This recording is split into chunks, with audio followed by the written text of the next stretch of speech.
Every now and then, you see a picture that perfectly encapsulates the decline of Western civilization and the damaging effects that multiculturalism and mass immigration has had on European nations. And this week, we saw one of those images come out of France. The picture of a 15-year-old boy of immigrant descent stood looming over his teacher and pointing a gun at her head as she was seated. And of course, the teacher was of European descent. This was a picture that said 1,000 words, and a picture that underlined exactly what nationalists have been saying about how multiculturalism and mass immigration have transformed European nations from homogeneous, high-trust, high IQ societies into dangerous melting pots. And France is no stranger to this kind of horror. On the morning of New Year's Day this year, 2 French police officers, one of them female,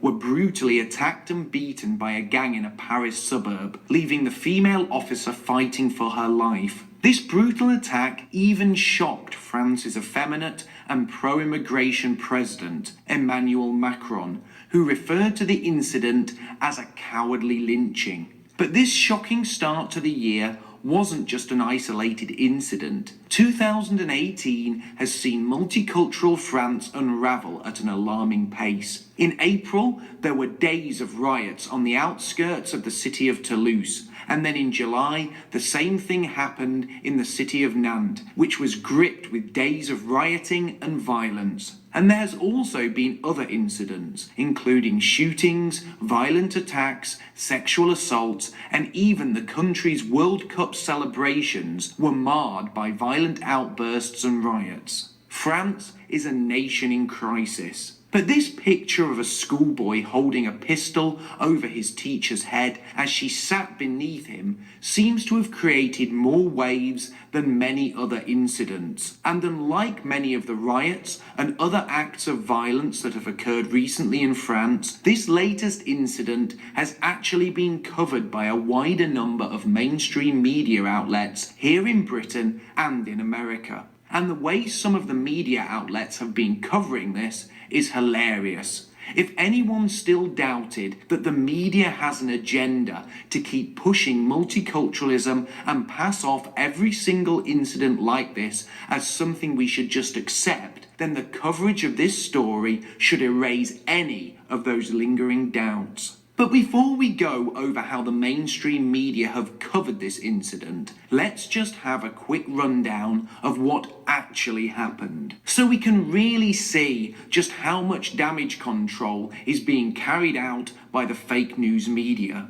The pupil in question was a teenage boy of African descent who had previously been marked absent from class, presumably because he hadn't been turning up at all, or at the very least had been late on numerous occasions. And the reasoned response, if the boy didn't want to be marked as absent again, would be for the boy to alter his behaviour and to turn up to school on time. And to be fair, in this case, the boy did indeed alter his behaviour, but not in a positive way. He instead decided to bring a gun into school and then proceeded to stand over his teacher and ordered her to put her head down as if he was going to execute her. He then directed her to mark him as present for class. And as all this played out, his classmates seemed rather unfazed, and one even recorded the incident for good measure.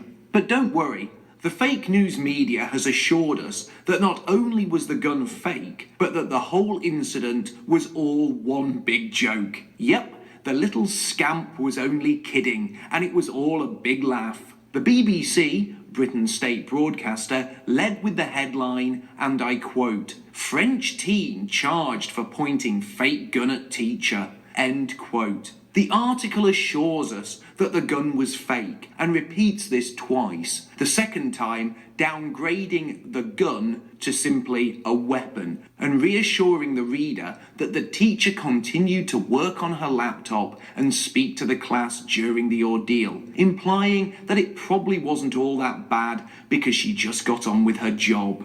Time magazine ran with the headline, and I quote, "French teenager who threatened his teacher with a fake gun was charged," end quote. Curiously, Time magazine also chose an odd picture to illustrate the article with, an image of a march that took place in Paris in support of gun control in the US. No agenda there then. Interestingly, the article refers to the gun as being fake on 2 occasions, then goes on to refer to the gun as being an air gun on another 2 occasions. Which begs the question, was it a fake gun or was it an air gun? Because an air gun is not a fake gun, it's an air gun. And if you were to fire an air gun at someone's face or head at such close range, that person would end up, at the very least, with a nasty injury and a stint in hospital. But if it was an air gun, or more accurately, an air pistol, why did the BBC refer to it as a fake gun? As a quick Google search reveals that the BBC have run a number of stories on air guns and have never referred to them before as fake guns. But I suppose fake gun sounds a lot less threatening than air gun or even replica gun. And yes, there are numerous BBC articles that use the term replica gun. But by now, I think we all get the picture. The BBC use different terms to describe the same objects depending on how they want the public to view a news report. Whilst the majority of articles I found on the incident did refer to the gun as being fake in the banner headline, the Daily Mail did lead with a much more scathing title, and I quote, "Terrifying moment, French schoolboy, 15, points a gun at his teacher and shouts, 'Put your head down,' as if he was about to execute her, then claims it was a joke," end quote. However, despite the Daily Mail being initially more scathing and to the point, they do go on to reassure their readership that it was all a big joke, and the writer repeatedly refers to the gun as fake during the article, and not as an air gun or a replica. So that's the press roundup. But what has the French president, Emmanuel Macron, said about all of this? Well, fresh from his latest cringe-worthy photo shoots, where he surrounded himself with a number of half-naked African men whom he was eager to touch and embrace, he labelled the incident as unacceptable. Now, I would say that the boy being repeatedly late for school was unacceptable, but for the boy to bring a gun into school and then threaten to execute his teacher, that's something I would describe in much harsher terms. Something like that would rightfully be described as outrageous or sickening. But after all, this is the kind of boy that Emmanuel Macron would probably like to get half naked and pose with for a photo shoot. So no real wonder as to why his response was so tame.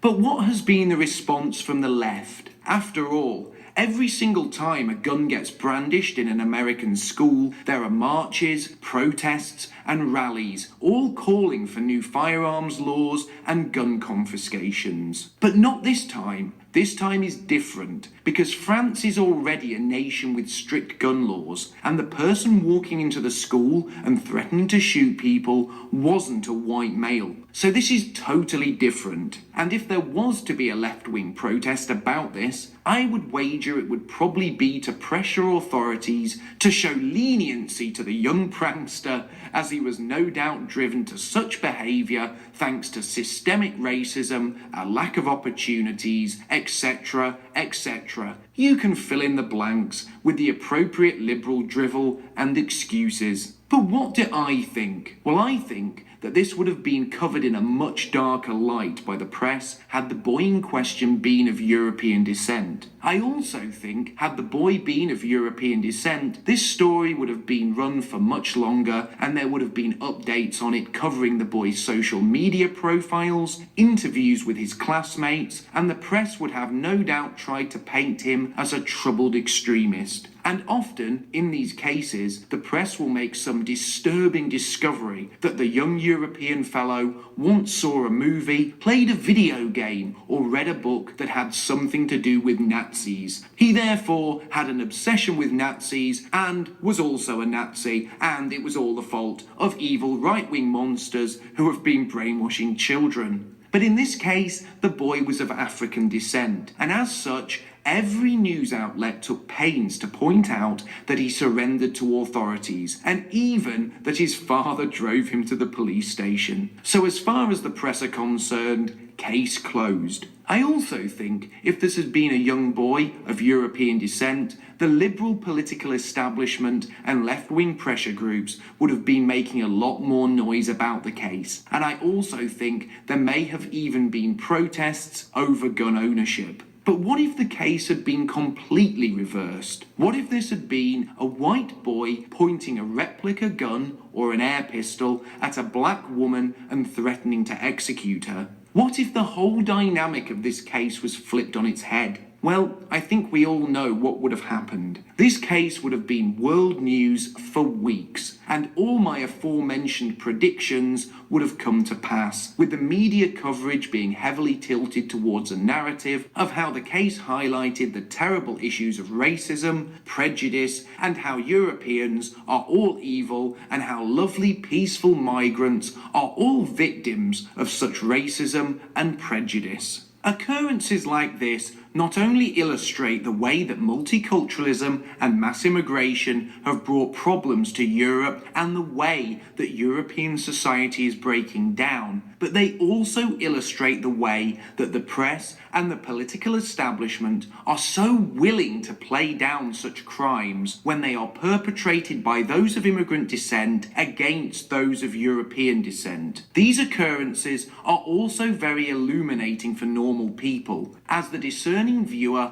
only has to imagine what the response would be were the races of the victims and the perpetrator reversed. Mass immigration and multiculturalism have brought a myriad of problems to Europe, and the fault lines within enriched European nations can now be seen clearly by all. What's more, it is clear to see that the media and the liberal establishment will do anything to play down violent incidents where Europeans are the victims in order to paper over the cracks in an attempt to convince the public that everything is just fine. But life in culturally enriched European towns and cities is anything but just fine. It is clear to see that European nations are being destroyed by a political and social plan designed to wreck those nations and erase the very people who built them.